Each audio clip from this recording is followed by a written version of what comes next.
जय जोहार मणिराम जी। राम राम। अरे आओ आओ अर्जुन भाई। आओ बता भाई, कैसे चला था काम काज? कहाँ कहाँ गए रहे हो?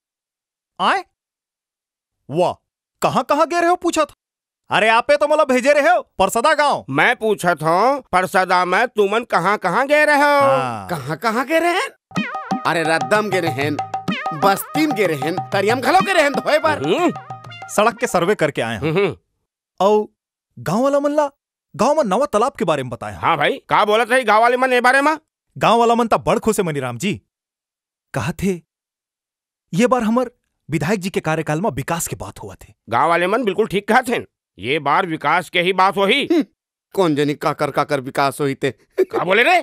मोर बोले का मतलब ये है कि हमारे विधायक जी के कार्यकाल में विकास से विकास है।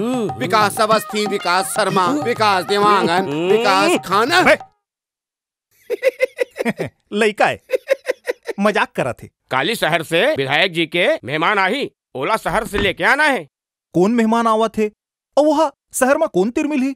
अब हमला कहाँ जाना है? काली बेहनिया विधायक जी के मितान के बेटी हवाई जहाज ले एयरपोर्ट में उतरी। अच्छा, एयरपोर्ट जाबो, हवाई जहाज देखेल मिली और शहर के टूरी वाला देखेल मिली और संगे संग शहर के होटल में खाए ले घलो मिली। साले ते मॉल के नाम काबर नहीं लेसबे? City mall, Magneto mall, coupon mall, वहां नहीं जाना का तोला? माल? अबे माल नहीं, मॉल मॉल। हाँ माल।